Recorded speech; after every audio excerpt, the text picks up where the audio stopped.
Bermain bola panas, polemik rumah tangga Hotma Sitompul dan Desiree Tarigan tak henti-hentinya bergulir.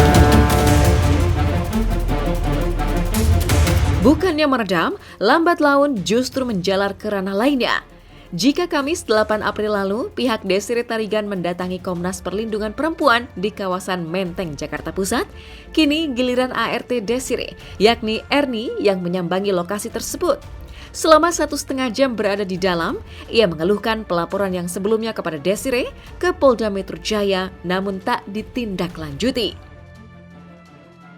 Angkat bicara perihal dugaan kekerasan yang dialami olehnya, inilah pernyataan asisten rumah tangga dari Desiree Tarigan. Lebih keras. Saya udah lega dan ya rasanya udah agak terlindung sama orang-orang terdekat yang sementara dampingi saya. Pada tanggal 24 Februari, saya bawa omah yang saya ngurus di rumah sama untuk vaksin. Pas habis dari vaksin pulang, saya dipanggil sama ibu DT.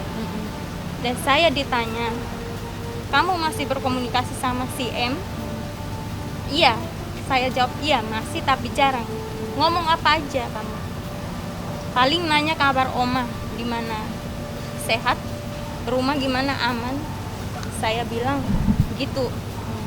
Terus kata si DT, kamu jangan bohong deh sama saya, jujur deh sama saya, katanya gitu. Sorry ya. Itu laporin sama RT-nya gimana Pak Otan? Sedikit Pak Otan. Mana sih itu? Dilaporkan, Bu Desi dilaporkan, Pak Otan sedikit gimana ternyata? Tutup. Itu fitnah, nggak benar. Nggak benar. Berarti ada seseorang mastermind di belakang laporan ini. Oke? Nggak pernah ada itu soal apa penyekapan.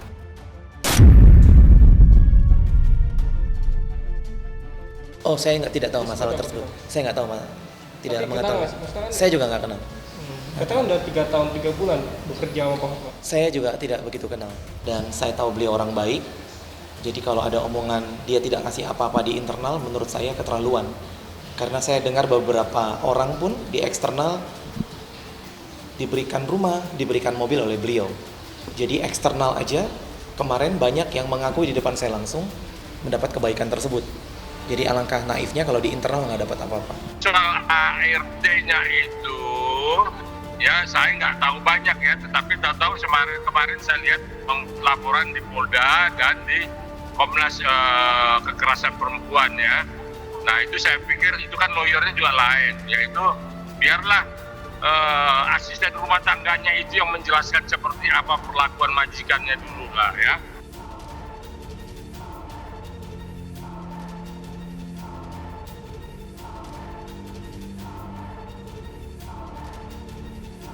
Di sisi lain, pihak Desiree Tarigan bersama kuasa hukumnya Hotman Paris Hutapea juga melaporkan dugaan tindakan pencemaran nama baik yang dilakukan oleh Muarakarta yang mengaku sebagai kuasa hukum Hotma Sitompul.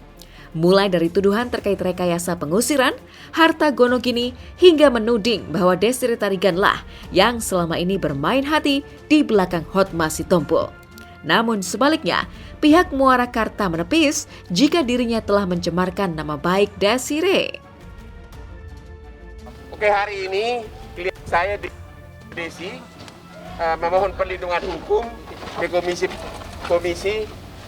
Komnas Perlindungan Perempuan. Kita mengadukan pada tanggal 7 Februari klien kita diusir seperti itu, dan juga di mana hak-hak Ibu Desiree juga dirampas gitu. Kita mengadukan kepada Komnas Perlindungan Perempuan, dan dalam hal ini Komnas Perlindungan Perempuan memberikan dukungan sepenuhnya kepada Ibu Desiree untuk melakukan tindakan-tindakan dalam mempertahankan hak-haknya. Kamu hak tinggalnya sekarang sudah tidak di rumah itu lagi. Itu satu. Ya, dia kehilangan hak tinggal rumah yang milik bersama. Yang kedua apa? Mobil gimana? Hah? Mobil yang dikasih ke kamu? Ya, Pak? Mobil? Yang jual siapa, Bu? Yang narik siapa? Siapa? Jadi mobil itu sebelumnya untuk kamu transportasi, sekarang sudah diambil. Mobil saya dan mobil ibu saya. mobil kamu dan mobil ibu kamu. Apalagi yang dia laporkan tidak ada dasar hukumnya. Saya ulangi, tidak ada dasar hukumnya. Kalau dia bilang saya mengambil tanahnya, buktikanlah dulu dengan BPN. Pergi ke BPN, lihat, ukur dulu. Ya. Secara hukum, kalau dia laporkan saya, mertua saya yang sudah uzur itu, masa saya mesti lapor balik? Supaya kalian tahu ya, ini tanah bersebelahan. Satu, saya ada kolam renang di tanah saya. Sekarang dia bilang saya membangun tembok di tanah dia. Buktikanlah. Satu. Kedua, kalau saya ambil tanahnya 1 meter kepanjang, ada tanah saya di tanah Ribu itu 4 meter ke sana. Masa saya mau lapor balik? Setiap bulan Ibu Desiree mendapatkan uang, ya, ratusan juta yang saya keluarkan langsung. Saya bertanggung jawab dari 2017 sampai 2019 di bulan April. Jadi kalau dibilang Ibu Desiree tidak mendapatkan nafkah, setahu saya ya tidak ada pengusiran karena setelah rumah itu kosong, diangkut barang-barang, saya dipanggil Pak Hotma ke rumah beliau dan saya orang yang melihat langsung rumah itu dalam keadaan kosong, semua diangkut. Dan saya orang yang ikut belanja bersama Pak Hotma untuk membeli barang-barang untuk menaruh kembali perabotan-perabotan di rumah beliau. Kebetulan semua mobil di kita ini semua atas nama yayasan, ya. Jadi semua orang bisa pakai, ya. Termasuk saya juga dulu sempat pakai, gitu ya. Dan kepemilikannya dari awal Bu Desiree tahu kok. Dan Bu Desiree sering berbicara dengan saya bahwa dari awal tuh memang itu atas nama yayasan, kan gitu. Kok saya ikut dilaporkan? Kenapa? Saya kan mengklarifikasi. Artinya mengklarifikasi apa yang dikatakan Pak Hotma Sitompul mengenai tanahnya Ribu, keambil 1 meter, berulang kali diperingatkan. Juga mengenai dia tidak benar diusir, tapi kalau meninggalkan rumah memang benar, begitu. Nah itulah yang saya klarifikasi kepada media untuk meluruskan berita ini. Tapi kan ternyata saya dilaporkan juga ke Polda Metro. Dan Pak Hotma welcome kok kalau Bu Desi datang meminta maaf kepada suaminya. Ya Pak Hotma pun akan memaafkan sebagai orang gereja ya, orang yang taat agama ya, orang yang taat Tuhan ya. Nah tetapi kan ini justru sama Hotman Paris diperker. Seolah-olah nggak bisa ketemu lagi antara Desi dengan Hotman Paris. Dengan Hotma Sitompul. Ini kan suami istri. Ya jangan dipecah lah, dipersatukan.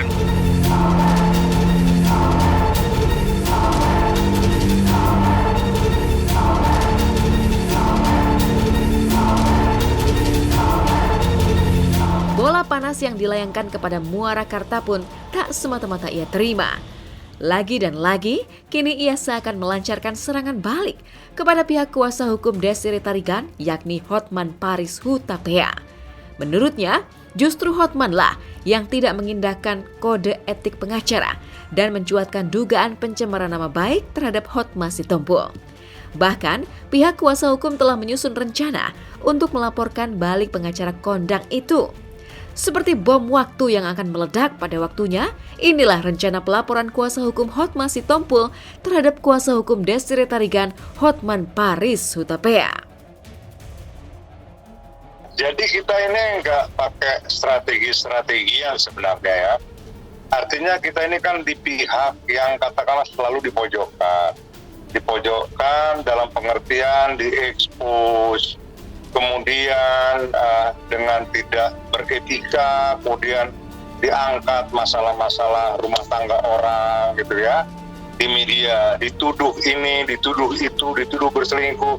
Nah makanya kita hanya bertahan sebenarnya.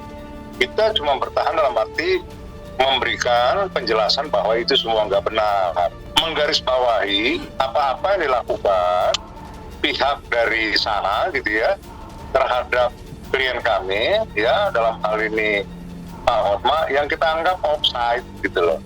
Offside artinya berlebihan. Pokoknya hari Senin kita akan lakukan langkah hukum yang pertama dulu, seperti apa yang sudah saya sampaikan di tanggal 31, karena memang kami nilai ini sudah ada pelanggaran, makanya segera hari Senin kami akan lakukan upaya melaporkan pelanggaran kode etik yang dilakukan oleh dia ke Dewan Kehormatan Pradi yang ada di Jakarta. Jadi gini, Hotman Paris kan memang dia nyerang terus. Artinya dia sudah di luar konteks hukum ya. Saya pun juga nggak suka dia nantang-nantang Hotma Sitompul kan, menantang dan mengajak ketemu Pak Hotma dimanapun dia siap. Makanya kita sudah menyiapkan untuk membuat laporan ke Polda sama laporan kode etik ke Pradi. Nah sementara saya bantai itu Hotman Paris kan bicaranya ngawur, dia entah bicara masalah kekayaannya, masalah Hotma Sitompul sudah kawin 3-4 kali, dia mau kawin 5-6 kali, apa urusannya Hotman Paris?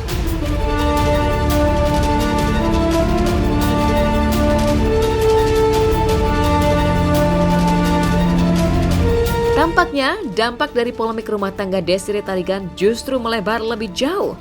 Beberapa waktu lalu, Hotma menepis kabar dugaan orang ketiga di dalam rumah tangganya. Sebaliknya, kini pihaknya justru menuding sang istri Desiree Tarigan yang diduga memiliki kedekatan spesial dengan seorang pria bernama Calvino Samudra. Anehnya, tak lama kemudian muncullah seseorang yang secara mengejutkan membuat laporan atas dugaan penipuan yang dilakukan oleh Calvino senilai 400 juta rupiah. Sejumlah janji pun berhembus seperti angin segar, namun apa daya, kini hilang bak ditelan bumi. Penipuan dan penggelapan yang dilakukan oleh Calvino Samudra dan Calvina Samudra. Sebenarnya klien saya ini tidak mengenal sama sekali dengan Calvino dan Calvina. Namun kerabatnya klien saya ini, Haris Maulana Akbar, itu mengenalkan lah terhadap dua orang ini dan mengatakan bahwa ini orang yang kompeten untuk mengurus suatu bisnis. Bisnisnya itu di bidang skincare ya. Dan mereka menjanjikan bahwa dengan adanya skincare ini, produk ini bisa naik gitu. Dan mereka menjanjikan omset 1M per bulan. Ya kita kontrak itu kan nilainya 400 juta ya. DP baru 200 gitu. Kita mikir ya kita keluar uang 400 juta tapi omset besar ya kenapa enggak gitu kan. Apalagi yang mengenalkan juga bukan orang sembarangan kan. Dengan perawakannya Vino itu kan dia terlihat meyakinkan. Enggak, saya nggak kenal, kebetulan nggak kenal. Cuman ya mungkin karena fotonya aja kali yang dipajang, ya menurut saya agak nggak pantas aja kali ya. Kan dia masih istri orang ya, istri Pak Hotma. Dan mungkin foto bersama, mungkin itu kali faktornya ya. Oh baik banget. Seminggu sebelum kejadian, bukan seminggu lah ya istilahnya, berminggu-minggu sebelum kejadian, beliau rajin video call saya, Pak Hotma. Pagi-pagi saya lihat Pak Hotma sarapan dengan Ribu, dan saya lihat langsung video call tersebut, bahkan saya say hello dengan Ribu, dan cuma mereka berdua, nggak ada orang lain.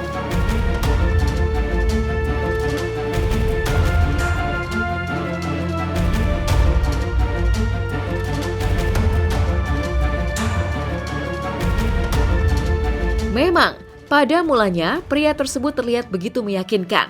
Mulai dari penampilannya bak seorang pemimpin perusahaan terkenal hingga memperlihatkan ragam testimoni di akun media sosial pribadi miliknya. Alhasil, kepercayaan tersebut menjadi sebuah kesepakatan kontrak bisnis pada tanggal 12 Oktober 2020. Berbekal proposal perusahaan hingga sertifikat pendukung, kehadiran Calvino layaknya seorang profesional yang menyiapkan segala sesuatu dengan matang. Alih-alih mengembangkan bisnis serta mengelola keuangan. Namun yang terjadi justru ia hilang bak ditelan bumi. Bahkan sejak bulan Januari 2021, tepatnya setelah pembayaran kesepakatan DP senilai 200 juta rupiah dilakukan, tak sedikit pun terduga Calvino memberikan kabar. Kontraknya itu ditandatangani 12 Oktober 2020. Dan di proposalnya itu juga dia menunjukkan beberapa sertifikat yang sudah di-achieve gitu. Ketika sudah ditransfer, Januari itu dia udah menghilang. Tidak ada pertanggungjawaban sama sekali. Saya bilang nih jadi gimana? Mau mengulur waktu sampai kontrak berakhir? Saya bilang kalau misalnya memang tidak terlaksana seperti ini ya perpanjang lah jangka waktu pekerjaannya. Tidak mau. Kalau tidak sanggup ya kembalikanlah uangnya. Tidak bisa. Jadi mau seperti apa ya, kita minta keadilan aja sih. Saya telepon itu, gimana nih mas, kok nggak achieve ya, gimana nih. Terus kata dia, tenang saja, kita akan mengusahakan sebaik mungkin. Selalu membuat kita optimis gitu, tenang saja, tapi nggak ada yang dikerjain.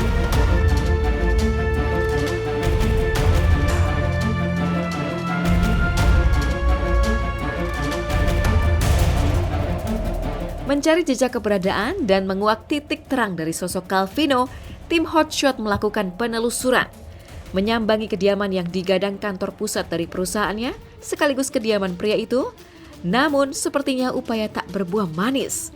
Tim Hotshot justru tak diizinkan masuk oleh salah satu penjaga di tempat tersebut. Sungguh aneh, jikalau memang rumah tersebut tak berpenghuni dan hanya petugas keamanan yang ada di situ. Lantas mengapa beberapa motor terlihat berjajar dengan rapi seakan baru saja terjadi aktivitas yang intens di dalam bangunan tersebut? Berarti Bapak sebagai petugas ya Pak ya? Dengan Bapak siapa Pak? Saya Agus. Oke. Ini rumahnya atau kantornya nih Pak? Saya mau tahu aja sih dan bener nggak kediaman karena saya dapat dari alamat ini dari pengacaranya si kliennya Bapak Calvino gitu. Iya, saya sih juga nggak tahu sih Mbak.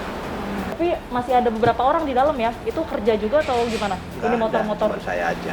Oh, tapi kok motor-motor banyak sih Pak? Iya, tadi ada temen yang nitip kok.